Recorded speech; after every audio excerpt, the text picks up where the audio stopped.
나는 오래된 서랍 속에서 낡은 편지 한 장을 발견했습니다.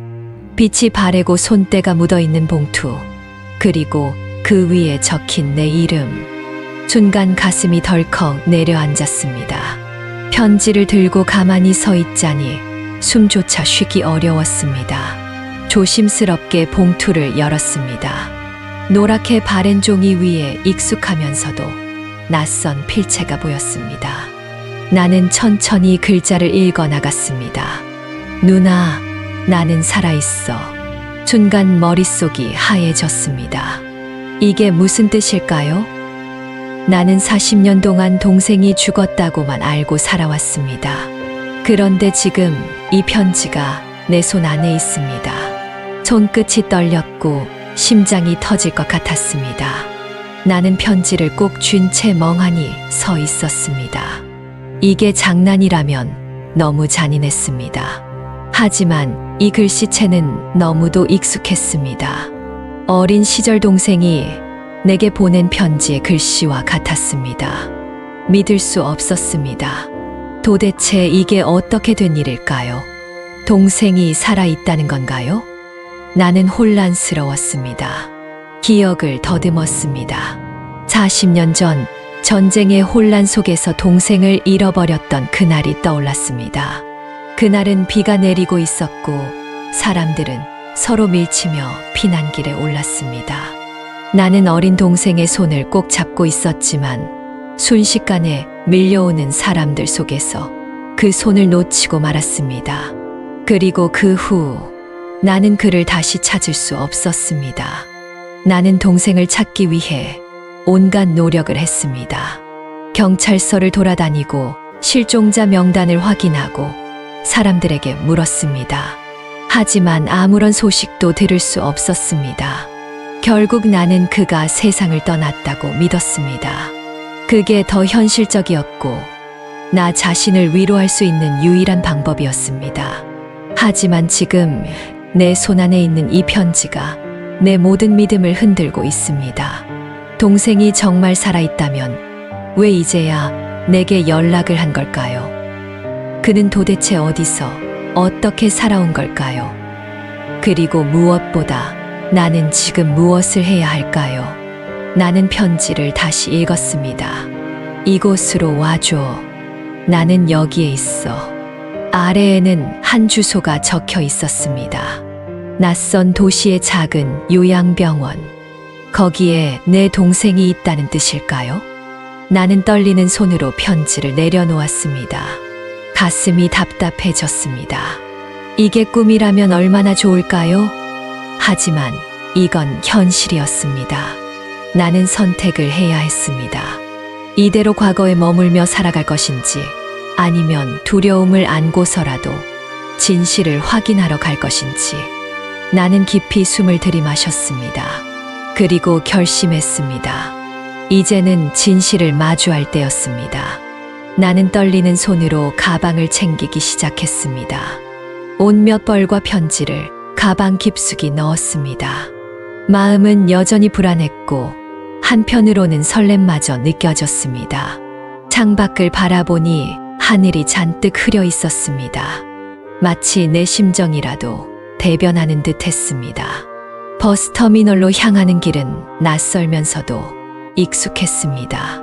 수십 년 전 동생을 찾아 전국을 헤맸던 기억이 떠올랐습니다. 다시는 겪고 싶지 않았던 감정이었지만 이제는 마주해야만 했습니다. 버스 창문 너머로 빠르게 스쳐 지나가는 풍경을 바라보았습니다. 시간이 지나면서 나는 점점 더 깊은 생각에 잠겼습니다. 내가 만날 동생은 어떤 모습일까요? 나를 기억할까요? 그가 나를 원망하고 있지는 않을까요? 어느덧 버스는 목적지에 가까워졌습니다. 창밖으로 보이는 표지판이 점점 더 선명해졌습니다. 긴장감이 온몸을 감쌌습니다. 나는 가방 속의 편지를 다시 한번 꺼내어 손끝으로 문질렀습니다. 이 종이 한 장이 내 인생을 다시 바꾸려 하고 있었습니다.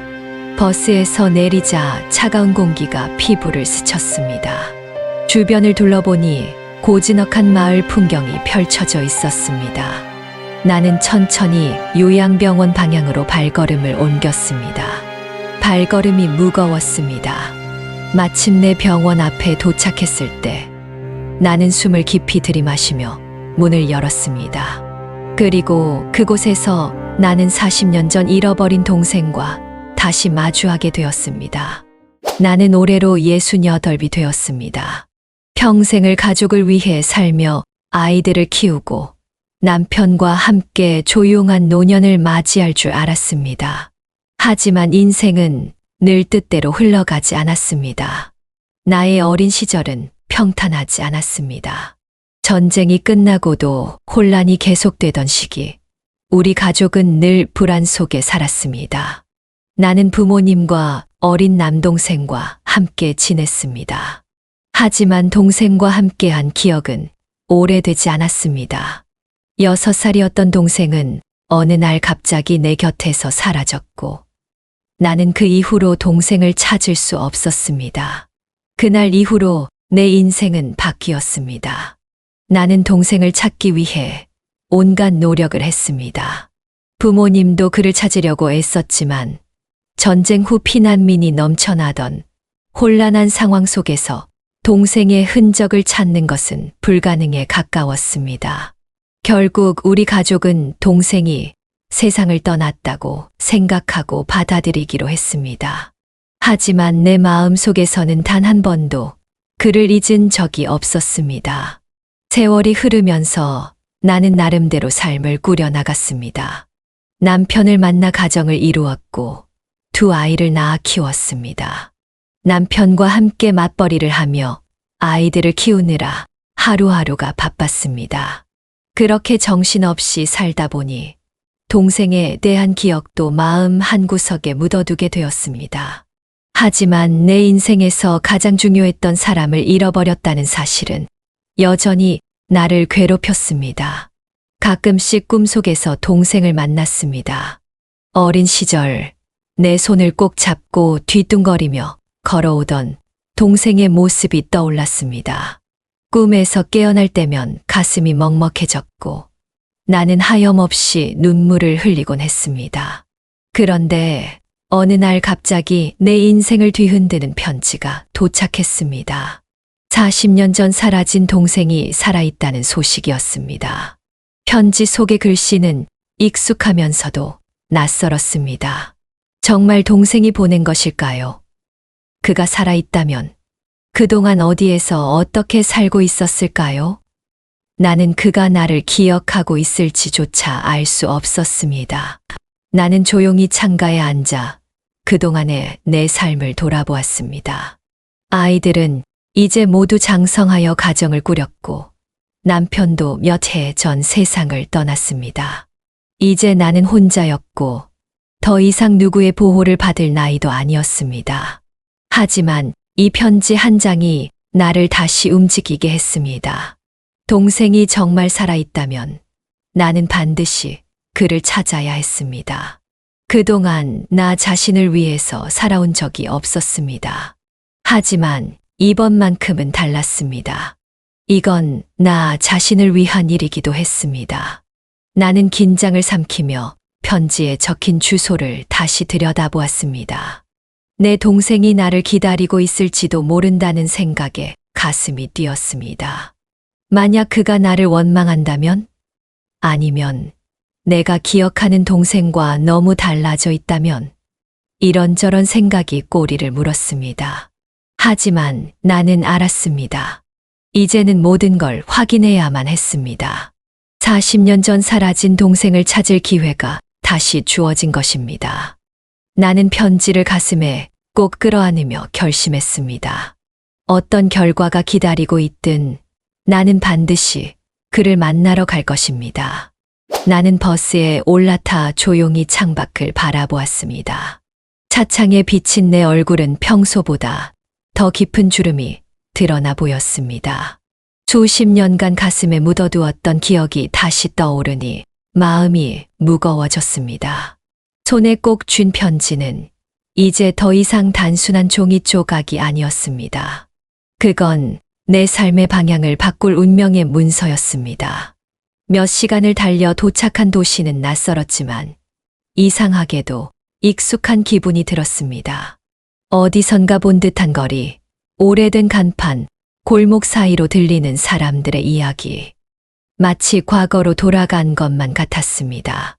하지만 이 감상에 빠질 여유는 없었습니다. 나는 편지에 적힌 주소를 확인하며 천천히 발걸음을 옮겼습니다. 내 손끝은 떨리고 있었고 심장은 마치 내 몸이 아니라는 듯 빠르게 뛰고 있었습니다. 요양병원 앞에 도착했을 때 나는 순간 걸음을 멈췄습니다. 병원의 낡은 문, 창가에 걸린 흰 커튼, 창문 너머 보이는 환자들의 모습. 이곳에 내 동생이 있을까? 나는 믿을 수 없었습니다. 몇십 년 동안 사라졌던 사람이 여기에 있다니. 나는 용기를 내어 병원 문을 열었습니다. 내부는 조용했고 간호사들이 분주히 움직이고 있었습니다. 나는 망설이다가 접수처로 다가갔습니다. 직원은 내 물음에 곧장 대답하지 않고 한참을 망설이더니 차트를 뒤적였습니다. 그리고 마침내 작은 목소리로 대답했습니다. 예, 여기 계십니다. 하지만 상태가 많이 좋지 않으세요. 나는 그 말에 심장이 철렁 내려앉았습니다. 결국 나는 동생을 만날 수 있는 걸까? 그의 상태는 얼마나 나빠진 걸까? 나는 긴장된 마음으로 안내를 받아 병실로 향했습니다. 복도를 따라 걸을 때마다 발이 점점 무거워졌습니다. 이 병실 문을 열면 정말로 내가 찾던 동생이 있을까요? 그가 나를 기억할까요? 그가 정말 내 동생이라면 나는 그동안 어디서 무엇을 했느냐고 물을 용기가 있을까요? 병실 문 앞에서 나는 숨을 크게 들이마셨습니다. 이제 피할 곳은 없었습니다. 나는 떨리는 손으로 문을 밀어 열었습니다. 그리고 그곳에서 나는 너무도 낯설지만 익숙한 얼굴을 보았습니다.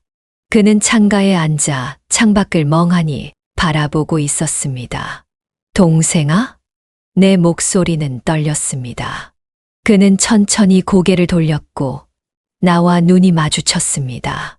그 순간 모든 것이 멈춘 듯 했습니다. 나를 바라보는 눈빛은 어딘가 멍한 듯 했지만 그 속에는 알 수 없는 감정이 담겨 있었습니다. 하지만 그가 나를 알아보지 못한다면? 나는 다시 한 번 이름을 불렀습니다. 그는 조용히 나를 바라보더니 아주 천천히 입술을 떼었습니다. 누나. 그 한마디에 나는 결국 참아왔던 눈물을 터뜨리고 말았습니다. 하지만 동시에 불안감이 엄습해왔습니다. 그는 왜 이렇게 야윈 걸까요? 그리고 그의 목소리는 왜 이렇게 약해진 걸까요? 나는 그의 손을 조심스럽게 잡았습니다. 그 손은 너무도 차가웠습니다. 너무 늦었어. 그의 목소리는 희미했고 나는 그 말이 무슨 의미인지 알 수 없었습니다. 하지만 가슴이 답답해졌습니다. 너무 늦었다니. 무슨 뜻일까요? 나는 더 많은 것을 알고 싶었습니다. 하지만 그의 눈빛은 점점 흔들리고 있었습니다. 나는 이제야 깨달았습니다.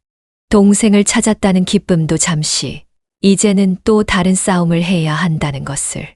이건 단순한 재회가 아니었습니다.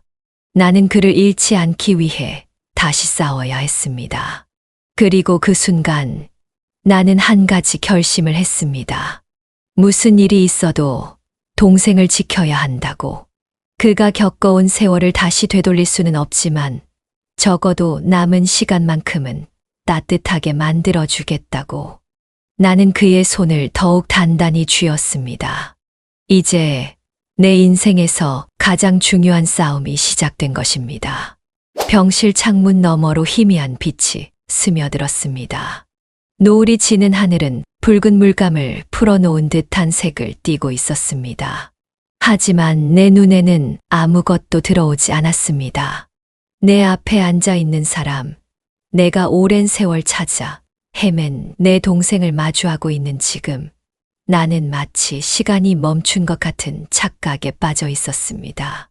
그의 얼굴을 다시 한번 천천히 살펴보았습니다. 주름진 이마, 깊게 파인 눈가, 핏기 없는 입술. 이 사람이 정말 내가 알고 있던 동생이 맞을까요? 나는 믿을 수 없었습니다. 하지만 그의 눈빛은 너무도 익숙했습니다. 어릴 적 나를 올려다보며 수줍게 웃던 그 눈빛과 똑같았습니다. 나는 애써 감정을 다잡았습니다. 오랜 세월 우리는 서로를 찾기 위해 얼마나 많은 시간을 보냈을까요? 동생이 어떤 삶을 살아왔는지, 얼마나 외로웠을지 상상도 가지 않았습니다. 하지만 한 가지 분명한 것은 이곳에 앉아 있는 그가 내 동생이라는 사실이었습니다. 누나. 그의 목소리는 마치 바람에 흩날리는 낙엽처럼 가벼웠습니다. 나는 그의 손을 조심스럽게 잡았습니다. 차갑고 메마른 손. 오랜 세월 그가 겪어온 고통이 이 손끝에서 전해지는 듯 했습니다. 나는 가슴이 무너지는 기분이 들었습니다. 괜찮아. 이제 괜찮아. 나는 간절히 그를 안심시키고 싶었습니다. 하지만 정작 내 마음이 가장 불안했습니다. 그는 갑자기 눈을 감더니 길고 깊은 숨을 내쉬었습니다. 너무 늦었어, 누나. 나는 그의 말에 가슴이 철렁 내려앉았습니다. 너무 늦다니. 그게 무슨 의미일까요? 나는 두려운 마음으로 그의 얼굴을 바라보았습니다. 하지만 그는 아무런 말도 하지 않았습니다. 단지 창밖을 바라볼 뿐이었습니다. 늦었다니 무슨 말이야? 우리가 이렇게 다시 만났는데. 나는 애써 떨리는 목소리를 가다듬으며 말했습니다. 하지만 그의 표정은 여전히 어두웠습니다. 나는 숨을 삼키며 그를 설득하고 싶었습니다. 무슨 일이 있어도 이제 다시는 그를 놓치고 싶지 않았습니다. 하지만 동생은 천천히 고개를 저었습니다. 그리고 조용히 입을 열었습니다. 나, 시간이 없어. 그 말이 내 귓가를 때리는 순간 나는 무언가가 무너지는 기분이 들었습니다. 시간이 없다는 말이 어떤 의미인지 직감적으로 알 수 있었습니다. 나는 손끝이 저려오는 것을 느끼며 그의 손을 더욱 꼭 쥐었습니다. 아니라고, 그럴 리 없다고 부정하고 싶었습니다. 그는 힘겹게 숨을 들이마시더니 다시 한번 나를 바라보았습니다. 눈빛이 흔들리고 있었습니다. 나는 그가 어떤 말을 하려는지 알 것 같았지만 듣고 싶지 않았습니다. 아니, 들을 수 없었습니다. 하지만 그는 결국 입을 열었습니다. 누나, 난 병이 있어. 그 순간 나는 온몸이 굳어버렸습니다. 머릿속이 새하얘졌습니다. 병이 있다니, 그것도 시간이 없을 정도로. 나는 믿을 수 없었습니다. 아니, 믿고 싶지 않았습니다. 겨우 다시 만난 동생을 또다시 잃을 수도 있다는 사실이 두려웠습니다. 나는 애써 미소를 지으며 그를 바라보았습니다. 괜찮아. 우리가 함께 있잖아. 우리가 다시 만났으니까 방법을 찾을 수 있어. 하지만 그는 고개를 저었습니다. 아니야, 누나. 난 이미 모든 걸 알고 있어. 이제 와서 후회하지 않아. 나는 더 이상 아무 말도 할 수 없었습니다. 그의 말은 너무도 단호했고 나는 그 현실을 받아들이고 싶지 않았습니다. 하지만 그도 나도 알고 있었습니다. 우리는 너무 늦었다는 사실을. 눈물이 차올랐습니다. 나는 애써 감정을 억누르려 했지만 결국 참지 못하고 그의 손을 잡고 흐느꼈습니다. 미안해. 내가 더 일찍 널 찾았어야 했는데. 미안해. 그는 조용히 미소를 지었습니다. 그리고 힘겹게 내 손을 잡아주었습니다. 괜찮아, 누나. 난 이제 외롭지 않아. 누나가 있으니까. 나는 그 말을 듣는 순간 더 이상 참을 수 없었습니다. 나는 그를 꼭 안았습니다. 그리고 마음속으로 다짐했습니다. 무슨 일이 있어도 남은 시간만큼은 함께 하겠다고. 다시는 그를 혼자 두지 않겠다고. 창밖으로 노을이 더욱 붉게 번지고 있었습니다. 우리의 시간은 그렇게 흐르고 있었습니다. 나는 흐려진 시야 속에서도 동생의 얼굴을 바라보았습니다. 이제야 깨달았습니다. 가장 중요한 것은 남은 시간 동안 우리가 함께하는 것이라는 사실을. 나는 동생의 손을 놓지 않았습니다.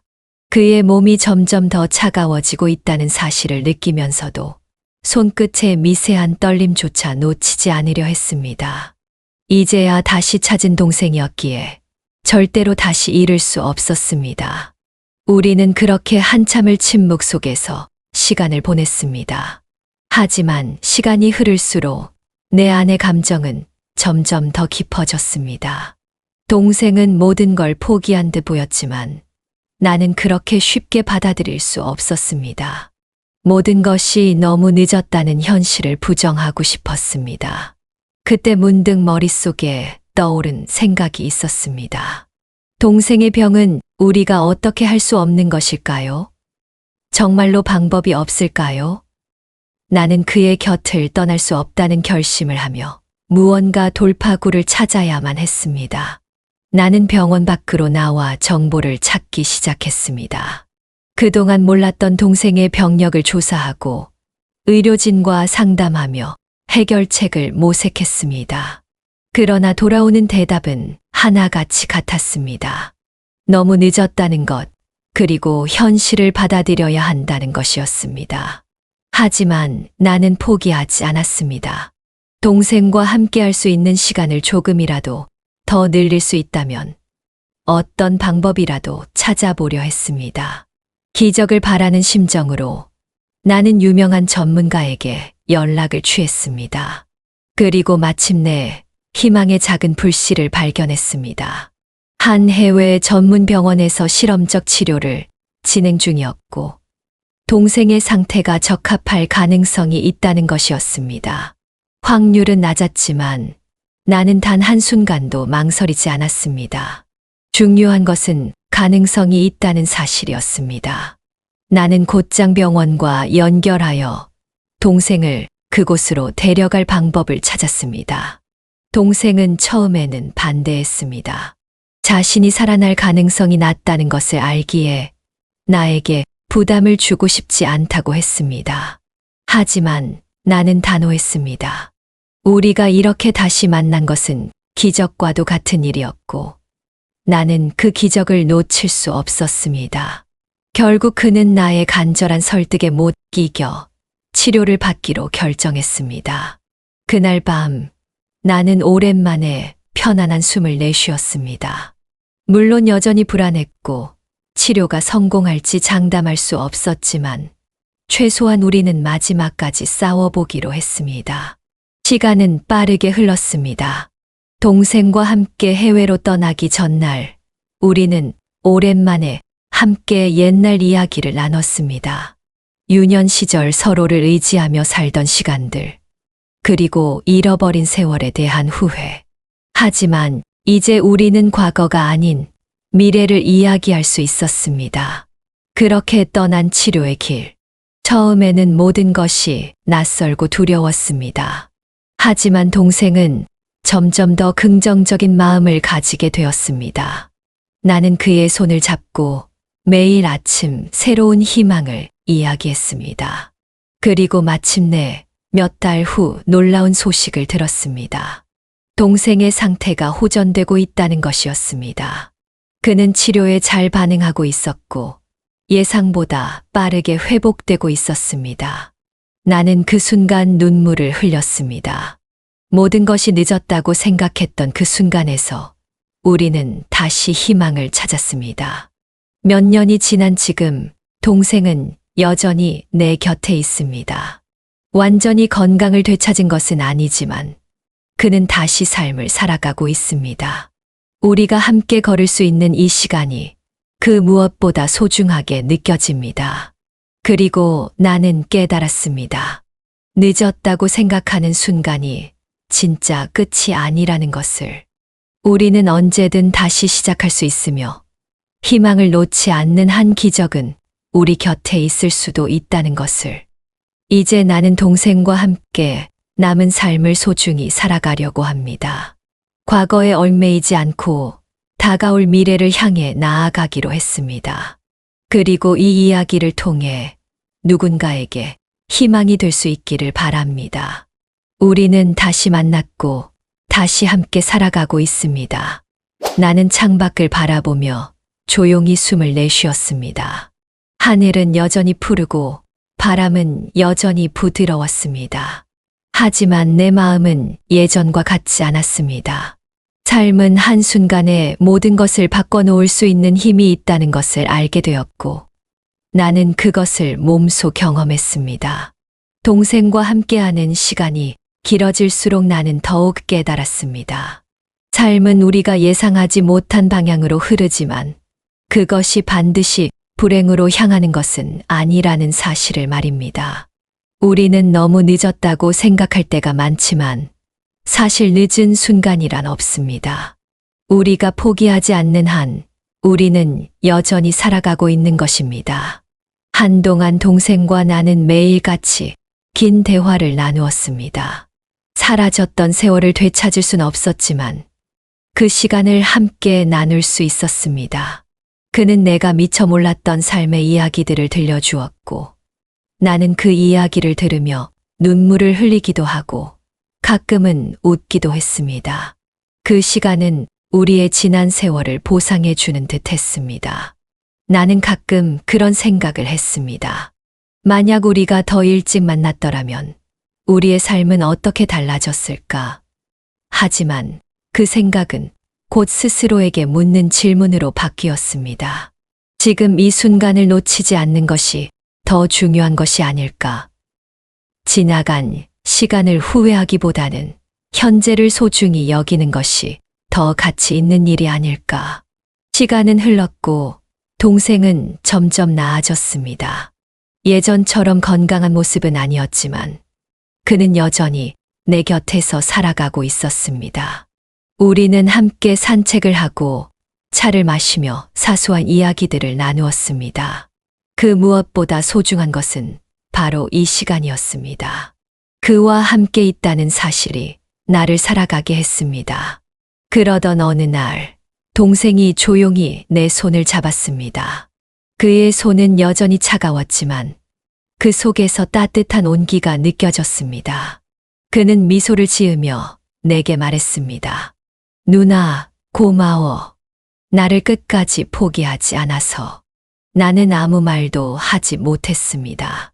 그저 그의 손을 꼭 잡으며 눈물을 삼켰습니다. 인생은 때때로 우리를 힘들게 하고 끝이 보이지 않는 터널 속에 갇힌 듯한 기분이 들게 만듭니다.